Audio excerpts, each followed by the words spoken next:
Donne la parole. Bonjour à toutes et à toutes, bienvenue sur Artop, les artistes sont sympas. Alors, aujourd'hui, j'ai le plaisir de recevoir Morgane DeVos. Oui, c'est ça. Bonjour Morgane, Bonjour Daniel. ça va? Ça va très bien. Merci de me T'es recevoir. pas à Paris, si j'ai bien compris, tu Non, viens non, je de suis pas. Belgique, Oui, tout à fait. Je viens hein? de Belgique, tout à fait. Bon, est-ce que tu peux te présenter pour les téléspectateurs qui nous regardent? Donc moi, je Bon, suis. toi, tu fais pas mal de choses. Oui, voilà, J'ai vu que tu faisais du cinéma, tu tout à réalises fait. des films. Oui, Ouais, voilà. je suis. Donc je suis. Je te laisse te présenter. Donc je suis comédienne, actrice et réalisatrice. Et j'écris aussi un peu scénario, livre, voilà. Donc je suis tombée là-dedans quand j'étais toute petite, puisque mon père est artiste peintre. D'accord. Donc je viens d'un milieu où l'art était présent tout de suite. Et à 7 ans, j'ai découvert le théâtre. Et là, ça a été vraiment là que j'ai compris que ce serait mon terrain de jeu et que j'ai commencé à aimer la scène, les mots, voilà. 2025, tu as réalisé ton deuxième court-métrage, ce jour-là, qui a été sélectionné au festival Le courant Dillon, Le Cours en Dillon, oui, en France. en France, tout à fait. C'était à Paris, c'était la première du film. Et tu as été également au festival de l'Inde. C'était au Ayodhya Film Festival, donc c'est un festival en Inde, en effet, dans la ville d'Ayodhya. Et donc on y a gagné le prix du meilleur micro-court-métrage international. Donc ça, c'était quand même une belle reconnaissance. Et après, la particularité de ce projet, c'est que c'est une seule histoire qui est racontée par 4 femmes. Moi, j'ai découvert le texte dans le cadre d'un workshop pour comédienne. Je faisais une des 4 femmes. Et ce texte m'a vraiment beaucoup touchée, donc j'ai décidé de le réaliser. Et j'ai décidé d'y amener un côté plus universel en choisissant de faire parler 4 femmes qui viennent de 4 continents différents et chacune dans leur langue d'origine. Donc on a une indienne, une sénégalaise, une chilienne et une française Qui raconte la même qui histoire. racontent une seule histoire. Chacune raconte une partie de l'histoire. Oui. D'accord. Euh, Mais dans leur langue, oui, tout à fait. On passe d'une langue à d'accord. l'autre en fait, tout le long du film. Ok. Oui, c'est vrai, j'ai pas précisé, c'est un drame. Et donc le pitch, c'est donc une femme qui va devoir faire face à l'homme qu'elle aime pour retrouver sa liberté. D'accord. Alors, tu as coécrit ton prochain court-métrage qui s'intitule La Visiteuse. Tout à fait. Et donc, Est-ce que tu peux nous en parler? alors ce court métrage là, donc c'est le premier court métrage que je coécris et même, du coup voilà que je coécris et que j'écris du coup, puisque les 2 premiers courts métrages que j'ai faits, je les ai pas écrits. Donc c'est la première fois, c'est une première pour moi. Dans ce court métrage, on voit une femme qui est assez seule et qui reçoit la visite de quelqu'un qu'elle connaît, de toute évidence. Et le film va nous montrer cette relation entre ces 2 femmes et ce qui va amener le personnage principal à faire certains choix pour retrouver une certaine liberté. Et voilà, si je dois résumer. Alors, tu as été admise dans un parcours d'aide à l'écriture de longs métrages. Oui, C'est tout à une fait. école? Non, c'est un parcours donc qui a été dans le cadre d'un festival dans lequel on avait accès à un speed dating. Donc c'est un speed dating organisé par le Brief de Bruxelles qui permettait à des réalisateurs de rencontrer des scénaristes dans le but de créer des duos pour écrire un projet de long métrage ensemble. Et donc j'ai rencontré un scénariste avec qui on a enfin qui avait une idée et donc qui m'a plu. Et on a commencé donc la coécriture. Et l'idée c'est de pouvoir pitcher le film. Donc pitcher, c'est-à-dire donner un résumé de l'histoire du film pour donner envie à des boîtes de production de prendre le film et puis de le développer, etc. Et donc le but c'est de pitcher ce film en 2026 et espérer voilà pouvoir après avoir accès à la suite du projet et continuer du coup à l'écrire, etc. Tu joues au théâtre? Alors au théâtre, j'ai beaucoup joué, donc comme je disais, j'ai découvert le théâtre, j'avais 7 ans, j'ai joué beaucoup en amateur. J'ai eu un projet qui m'a beaucoup marqué, c'était un projet sur Shakespeare, où on jouait plusieurs scènes de plusieurs pièces de Shakespeare, et notamment la scène du meurtre de Desdemone par Othello, et je jouais Desdemone. Ça a vraiment été pour moi la première fois où je me suis rendu compte de mon attrait pour les rôles tragiques et les rôles puissants comme ça. Sinon, ici actuellement, j'ai plus de projet au théâtre pour le moment, mais je suis tout à fait ouverte. J'aime aussi. Je ne saurais pas choisir en fait entre le jeu théâtre ou le jeu cinéma. C'est vraiment deux façons de faire tout à fait différentes. Donc, j'ai plus de projets cinéma pour le moment, mais voilà, le théâtre, ça reste quand même aussi mes premières amours. Alors j'ai aussi appris que tu es en phase d'écriture, c'est-à-dire que tu as un livre qui est en correction Tout à fait. et qui va sortir en 2026. Que j'espère faire sortir en 2026, en effet. Donc ici, ben voilà, comme tu le disais très bien, on est à la phase de correction, et là, ça fait partie du coup de mes objectifs 2026 de finir la correction, pouvoir faire le dossier pour le Alors déposer ce aux maisons livre que d'édition. tu as écrit, il parle de quoi? Alors ce livre que j'ai écrit, il parle donc en fait avant d'avoir une carrière professionnelle artistique, j'ai été psychologue en psychologie légale, et dans ce cadre-là, je faisais des expertises au pénal. Et ce livre, en fait, est parti d'une des expertises que j'ai faites, dans le cadre de laquelle j'ai rencontré un homme qui avait tué sa femme. Et la particularité de ce meurtre, c'était que c'était vraiment le coup de tonnerre dans un ciel serein. Donc j'ai Tu as commencé, rencontré un homme qui avait tué sa femme. oui, parce que j'ai expertisé en fait.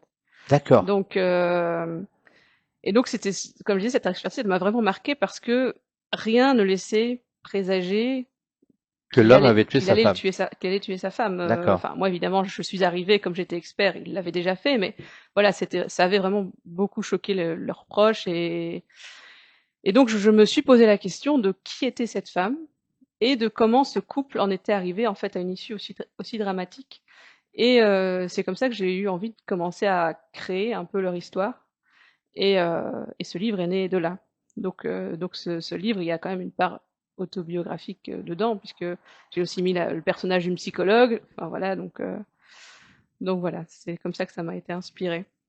Et tu t'es intéressé à l'homme qui avait tué sa femme. Oui, mais lui, je connaissais forcément son histoire, Ouais. et son versant de l'histoire, puisque lui, je l'ai eu devant moi, et donc je l'ai interrogé, et j'ai pu approfondir les choses avec lui. Donc j'avais une idée quand même assez précise de sa façon de fonctionner, mais évidemment, j'avais pas accès à sa femme. Et Hmm. donc tout le personnage de sa femme, je l'ai complètement créé, et lui, évidemment, j'ai romancé certaines choses, mais, euh, mais du coup, oui, il y a toute la part de création. Alors moi j'ai quand même une question. Quand on est psychologue Oui. et qu'on a devant nous un meurtrier, Mhm. tu t'es pas posé la question un jour, est-ce qu'il va me faire pareil? Est-ce qu'il va me tuer? Je dois avouer que quand je travaillais là-dedans, je n'y pensais pas. D'accord. Et je Ok. pense que c'est aussi une façon de se protéger. Ouais. Voilà, quand Ça doit faire drôle quand même d'avoir un meurtrier en face de soi. oui, Mais c'est comment vrai que ça que se fait qu'il n'avait pas été arrêté? ah si, il a été arrêté, Ah, c'est ce il a que été j'ai dit. arrêté? Je l'ai expertisé. Donc en fait, moi, j'arrivais au moment où il était reconnu. Enfin, on savait que c'était lui Coupable? qui était coupable. Enfin, c'est ça, il était coupable. Il n'était pas encore reconnu coupable parce que le jugement n'a pas encore lieu au moment où Hmm. l'expert, en tout cas en Belgique, au moment où l'expert arrive. Hmm. Là, l'expertise servait à décider si il était responsable ou responsable de ses actes. Donc ça veut dire, est-ce que il avait toute sa tête au moment où il a tué sa femme? C'est Hmm. ça la question à laquelle l'expert doit répondre. Hmm. Et mais donc, comme moi je l'ai vu, je savais déjà qu'il avait tué sa femme. Ça, c'était très clair. Voilà. Et après, le jugement vient et on décide de la culpabilité ou non. Et voilà. Mais donc moi, oui, je savais déjà qu'il était un meurtrier au moment où je l'ai vu. Bon, donc c'est un livre qui est en correction et où tu espères avoir une maison d'édition pour le sortir en Voilà, c'est 2026. ça, tout à Hein? fait, C'est ça? tout à fait. Bon. Bah écoute, à mon avis, les maisons d'édition, ils vont t'intéresser parce que ça peut peut-être même faire un scénario de film. C'est Va juste. Et savoir. ça, c'est voilà. Tu y penses au scénario de film? Oui, j'aimerais bien. Hein? Non, Voilà, on sait mais on jamais. ne sait jamais. Ouais. Mais voilà, la première étape, en tout T'as mis cas, combien c'est de temps pour l'édition. écrire ce livre?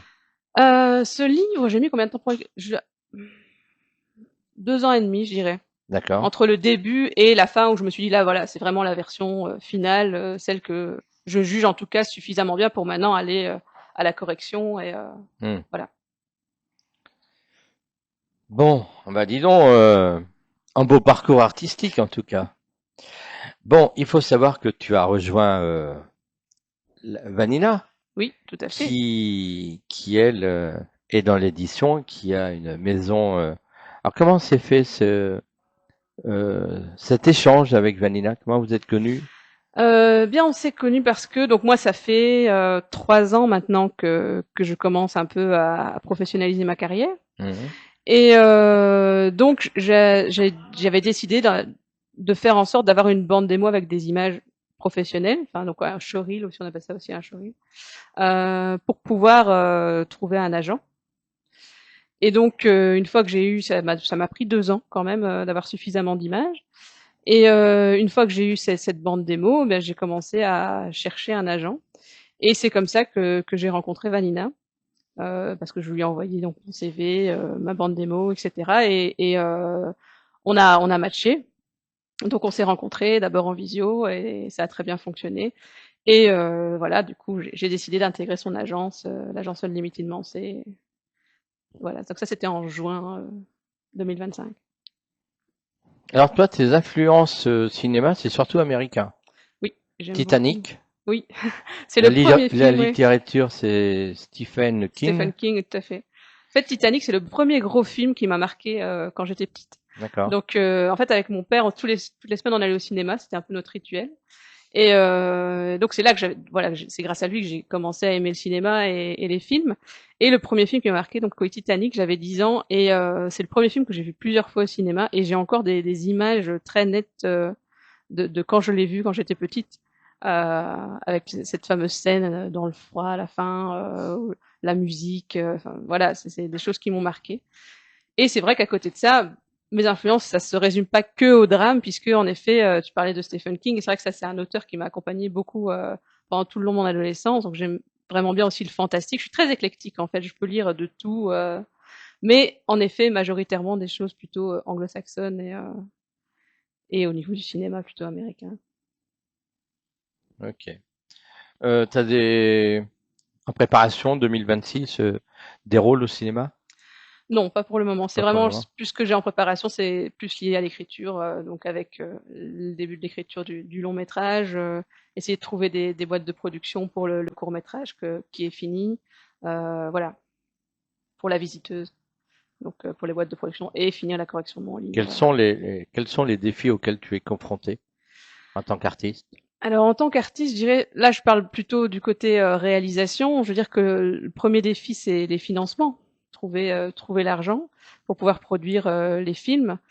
Le deuxième gros défi pour moi, c'est aussi d'être rendre justice au scénariste, parce que moi j'accorde beaucoup d'importance au fait de sentir vraiment ce que le scénariste a voulu mettre dans son film. Et ce qui me plaît, c'est quand après le scénariste me dit ah waouh le film que tu as réalisé c'est vraiment comme ça que je l'imaginais. Et je trouve que c'est important de respecter le scénariste parce que c'est un métier parfois très très dans l'ombre, tellement dans l'ombre qu'on a tendance à l'oublier, mais sans scénario il n'y a pas de film. Donc Exactement, tout à fait. Est-ce que tu te sers de l'intelligence artificielle pour créer des scénarios? non, Non. non, pas pour créer des scénarios. Qu'est-ce que tu penses justement de l'intelligence artificielle? Je pense que ça peut être un très bel outil pour certaines choses, euh, notamment certaines façons d'organiser les tournages, plutôt de la planification, etc. Ça peut faire gagner du temps, voilà. Mais au niveau du processus créatif, pour moi, la base est toujours humaine. L'idée viendra toujours de l'homme. Ça me semble peu probable que l'intelligence artificielle réussisse à surpasser les idées humaines. Enfin, c'est mon avis, on verra, hein. Peut-être que D'accord. l'avenir Oui, nous oui, donnera oui, oui. tort, mais C'est ton avis, c'est bien ce que j'ai bien compris et c'est pour ça que je te posais la question. Bon, ben Morgane, merci beaucoup d'être passé sur Artop. On peut te suivre sur quels réseaux sociaux? j'ai un compte Instagram, un compte Facebook, D'accord. voilà.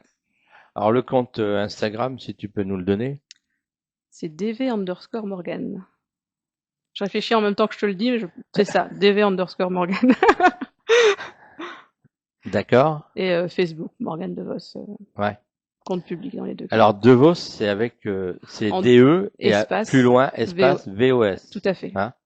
Moi, je me posais la question que tout à l'heure, Oui, avant l'émission, si tu étais de la famille de Raymond de DeVos. Raymond Mais DeVos, non, pas du tout. mais pas du tout. Bon, lui, c'est en un seul mot, c'est Oui, DeVos, mais c'est toi, ça, tu as un espace, tout à fait. Un voilà, espace entre les deux. entre les deux. Et deux majuscules aussi. Et deux majuscules Voilà. aussi.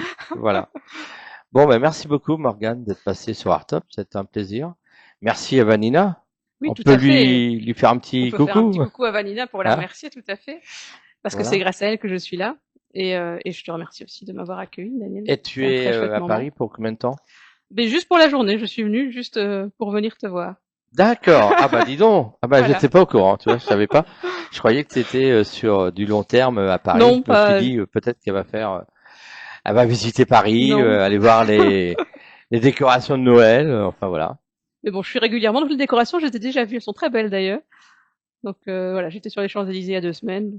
Ah, tu viens souvent du coup. Oui, je viens régulièrement, mais surtout depuis que je connais Vanina, je fais pas mal d'allers-retours Hmm. pour des réunions, des choses comme ça, voilà, D'accord. Ok. Bah écoute, ça a été un plaisir de te recevoir. Merci beaucoup, Morgane. avec plaisir. Et puis nous, on se dit à la semaine prochaine. Merci. Bon week-end à tous. Bye bye.